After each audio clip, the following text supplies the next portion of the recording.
একটা কথা জিগাই, মাইয়া মানুষ গলায় দড়ি দিয়া মরছে কইলেন, তাহলে কাফনের কাপড় এত দাগ আর শ্যাওলা কেন? গন্ধটা তো ঝুলান্ত লাশের না, গন্ধটা তো মনে হয় পচা পুকুরের তলে ভাইসা থাকা লাশের।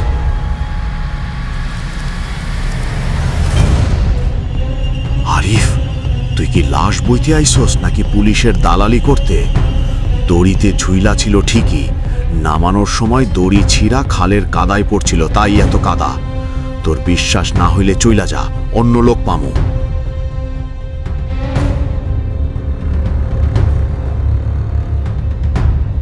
ওস্তাদ কি শুরু করলেন? ওনার টাকা উনি দিতাছে, লাশ পচা হোক আর গলা হোক আমাগো কি?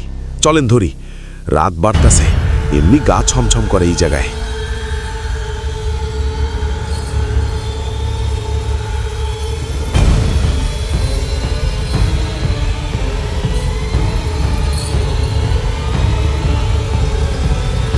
চুপ থাক বলত, তুই তো টাকার লোভে নিজের বাপ মারেও বেচে দিতে পারস। ঘটক, আমি 20 বছর ধরে লাশ টানি। কোনটা মরা আর কোনটা জ্যান্ত, কোনটা মানুষ আর কোনটা অন্য কিছু, সেটা আমি বাতাস শুইখাই বলে দিতে পারি। এই লাশের গতিক ভালা না। সকিনা কার মাইয়া, কোন বাড়ির?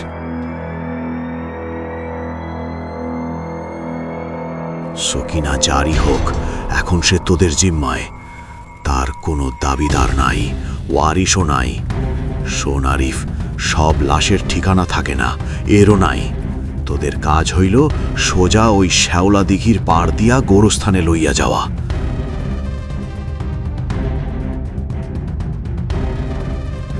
শ্যাওলা দেখি, ওই পথ দিয়া কেন? ওইটা তো চুপ। ওই পথ দিয়া, কারণ ওই পথটাই কাছে, আর লাশ বেশিক্ষণ রাখা যাইব না, শরীর পচতে শুরু করছে। নে, এই নে টাকা। ইয়াল্লাহ, সব 1000 টাকার নোট। ওস্তাদ আর ভাইবেন না, বিসমিল্লাহ বলে ধরেন, আমার বইনের বিয়ার শাড়ি কিনা লাগবো।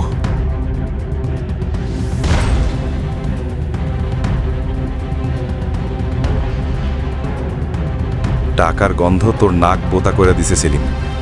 ঠিক আছে, নিয়ে যাইতেছি, কিন্তু ঘটক, আমার মন কইতাছে আপনি পুরা সত্য কথা কন নাই। এই লাশের ভার আমরা বইতে পারুম তো?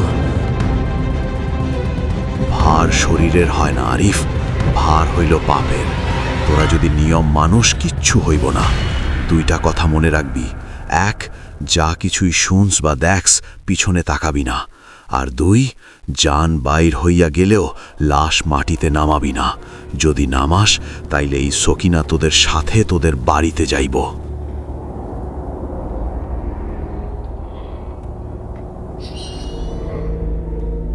আল্লাহ ভরসা। আই সেলিম, হাত লাগা।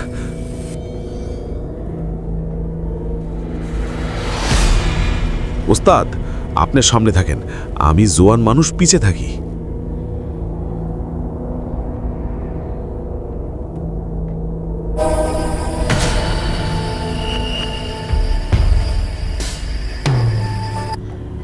ওরে বাপ রে, কি ঠান্ডা! ওস্তাদ, মনে হইতেছে বরফের জায়গা ধরছি। কথা কম ক। বিসমিল্লাহির রহমানির রহিম। নেহতুল। তারা দুজনে মিলে লাশটা কাঁধে তুলল।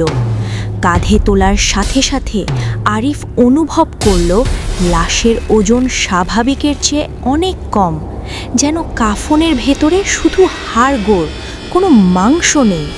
কিন্তু সেলিম পেছনের দিকে অদ্ভুত এক ভার অনুভব করল। ওস্তাদ, আপনি কইলেন ওজন কম, আমার দিকে তো মনে হইতেছে পাহাড় সমান ভারী।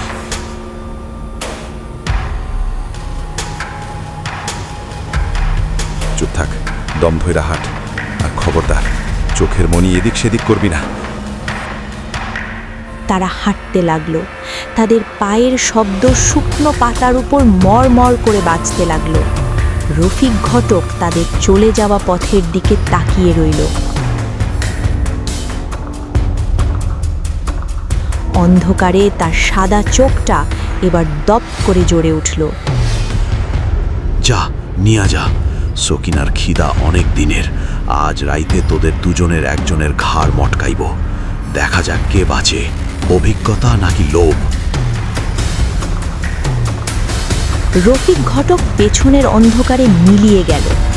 আরিফ আর সেলিম লাশ নিয়ে জঙ্গলের সরু পথ ধরে শ্যাওলা দিঘির দিকে এগিয়ে চলল। তাদের যাত্রাপথ ক্রমশই অন্ধকার থেকে আরও গভীর অন্ধকারের দিকে ধাবিত হচ্ছে। গ্রামের মরা খালের ওপর নড়বড়ে বাঁশের সাঁকো ধরে আরিফ আর সেলিম লাশ কাঁধে করে হাঁটছে। চারপাশটা নিস্তব্ধ, শুধু তাদের পায়ের শব্দ আর বাঁশের খাটিয়ার ক্যাঁচ ক্যাঁচ আওয়াজ শোনা যাচ্ছে। সাঁকোর নিচে পানি নেই বললেই চলে, শুধু কাদা আর কচুরিপানা। কিন্তু তারা সাঁকোর মাঝখানে আসতেই নিচ থেকে কেমন একটা ছপ ছপ শব্দ শুরু হলো। ওস্তাদ, খালের নিচে কি মানুষ নামছে নাকি? আওয়াজ পান? নিচে তাকাবি না সেলিম, নজর সোজা রাখ। জিন ভূত পানির আড়ালে থাকে, ওগোর দিকে তাকাইলে ওরা ঘাড়ে চাপে। হঠাৎ সাঁকোটা প্রবলভাবে দোলে উঠল। মনে হলো নিচ থেকে কেউ সাঁকোর খুঁটি ধরে ঝাঁকুনি দিচ্ছে।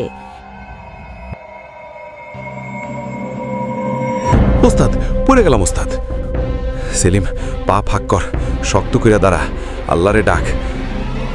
এই দোলুনির মধ্যেও অদ্ভুত ব্যাপার হলো, খাটিয়ায় থাকা লাশটা একটুও নড়ছে না, যেন সেই ঝাঁকুনির জন্য প্রস্তুত ছিল। হঠাৎ সেলিম খেয়াল করলো লাশের কাফনের ফাঁক দিয়ে একগোছা লম্বা চুল বের হয়ে নিচের দিকে ঝুলে আছে, এবং এই চুলগুলো সাঁকোর নিচে পানির দিকে লম্বা হয়ে যাচ্ছে। লাশের চুলগুলো তো বড় হইতেছে, ওইগুলা পানির দিকে যাইতেছে। চুপ থাক, তুই মনের ভুল দেখতাছস। জোরে হাঁট, পাচালা। তারা কোনো মতে সাঁকো পার হয়ে এখন মাটির রাস্তায় এসেছে। দুই পাশে ঘন পাটক্ষেত, পাটগাছগুলো বাতাসের তালে এমনভাবে দুলছে যেন অনেক মানুষ দাঁড়িয়ে আছে।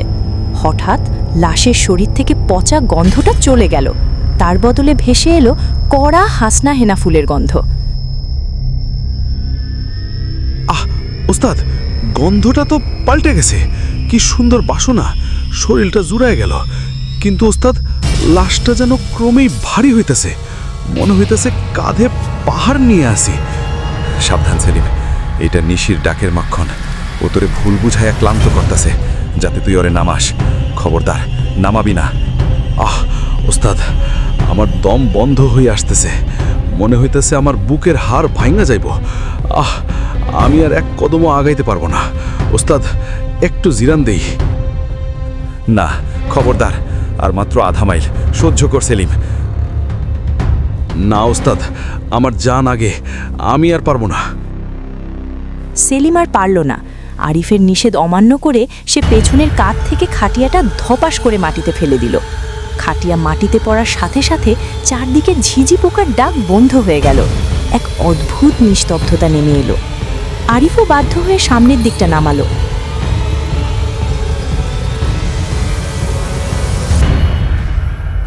তুই শেষ করলি সেলিম, তুই আমাকে দুইটারই শেষ করলি। এখন এই লাশ কেমনে উঠাবি? ওস্তাদ, একটু দম নিয়ে নেই, মরা তো আর পালায়া যাইব না। মরা পালাইব না, কিন্তু মরা যারে ধরব সে আর বাঁচব না। হঠাৎ তারা দেখল খাটিয়াটা ধীরে ধীরে মাটির নিচে দেবে যাচ্ছে। নরম কাদা না থাকা সত্ত্বেও খাটিয়ার পায়াগুলো মাটিতে গেঁথে যাচ্ছে। ওস্তাদ, খাটিয়া তো দাই বাজাইতেছে। তারা দুজনে মিলে খাটিয়া ধরে টানাটানি শুরু করলো, কিন্তু খাটিয়া নড়ছে না। ঠিক সেই সময় কাফনের কাপড়ের নিচ থেকে একটা ফ্যাকাশে হাত বেরিয়ে এসে খপ করে সেলিমের পায়ের গোড়ালি চেপে ধরল। ওরে বাপরে, সাপ! সাপ! ওস্তাদ, ওস্তাদ, আমার সাপ কামড় দিছে, সাপ কামড় দিছে। সাপনারে গাধা, লাশের হাত লাথি মার, ছাড়ো রে। আরিফ দেখল হাতটা সাধারণ মানুষের হাতের মতো নয়, নখগুলো বড় বড় এবং পাখির নখের মতো বাঁকানো। সেই হাত সেলিমের গোড়ালিতে এমনভাবে গেঁথে গেছে যে রক্ত বের হতে শুরু করেছে, আর কাফনের ভেতর থেকে একটা খিক খিক হাসির শব্দ আসছে।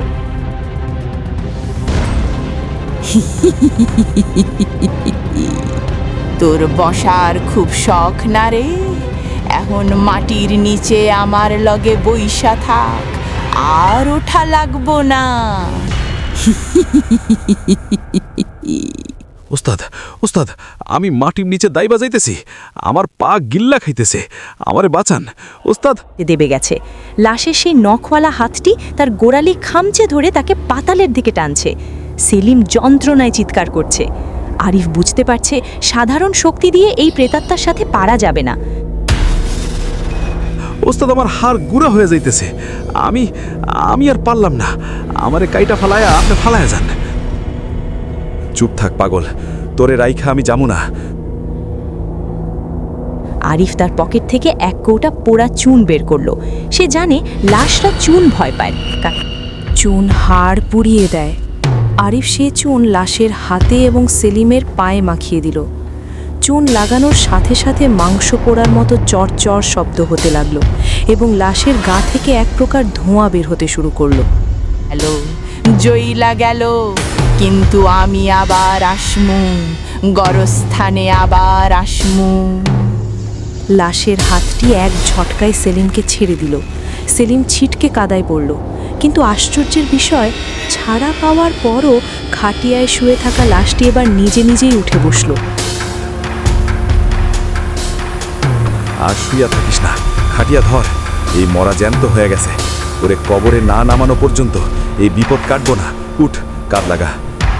ওস্তাদ, ও বইসা আছে, বসা লাশ আমি কেমনে নিব? চোখ বন্ধ করে নে, বিসমিল্লা কইয়া ধাক্কা দে। এবার তারা দুজনে মিলে কাঁধ লাগালো। লাশটি বসে থাকা অবস্থাতেই তারা খাটিয়া নিয়ে দৌড়াতে শুরু করলো। বসে থাকা লাশটি বাতাসের ঝাপটায় অদ্ভুত সব শব্দ করতে লাগলো, যেন কেউ গলা টিপে ধরে হাসছে। তারা যখন গোরস্থানের গেটে পৌঁছালো তখন ঝড় শুরু হয়েছে, গাছপালা ভেঙে পড়ার উপক্রম। গোরস্থানের ভেতর থেকে শিয়ালের পালের ডাকার শব্দ আসছে।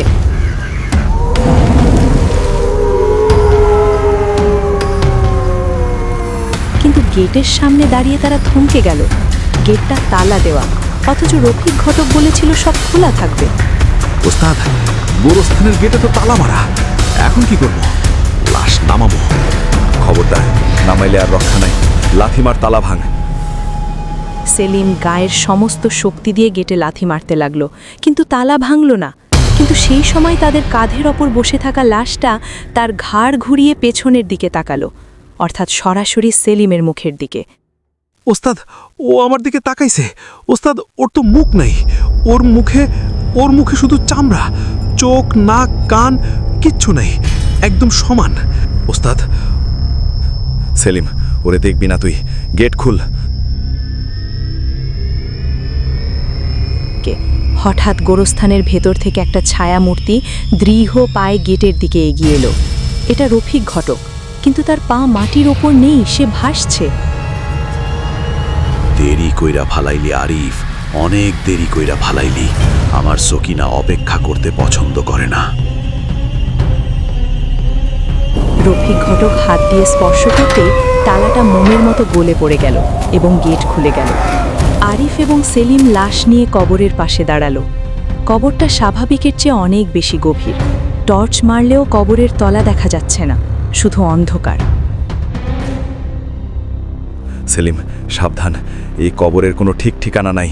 একটানে লাশ ফালাইয়া দিবি, কোনো দোয়া কালামের কাজ হইব না, কারণ এইটা সাপ পরা মোরা। তারা খাটিয়া কাত করলো লাশটি খুলে দেওয়ার জন্য, কিন্তু লাশটি খাটিয়া থেকে পড়ল না। মনে হলো লাশের পিঠ খাটিয়ার সাথে আঠা দিয়ে লাগানো। ওস্তাদ, লাশ তো পড়ে না, লাশটা তো খাটিয়ার লোকে আটকা আছে। ধাক্কা দে, লাথি মারোর পিঠে। সেলিম যেই লাশের পিঠে লাথি মারতে গেল, লাশটা বিদ্যুৎ গতিতে ঘুরে সেলিমের পা খপ করে ধরে ফেলল। ওস্তাদ, ওস্তাদ, ও আমারে খাইয়া ফেললো, আমার পা গেল। আই আল্লাহ!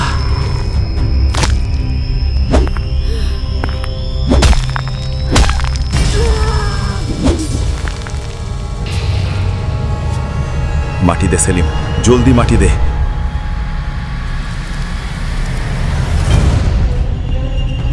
আরিফ উঠানে বসে আছে। তার চেহারা ভেঙে গেছে, শরীর জ্বরে পুড়ছে।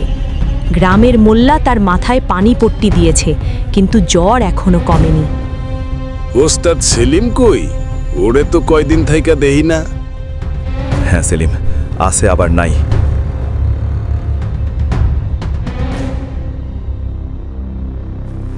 মুখ নাই, মুখ নাই।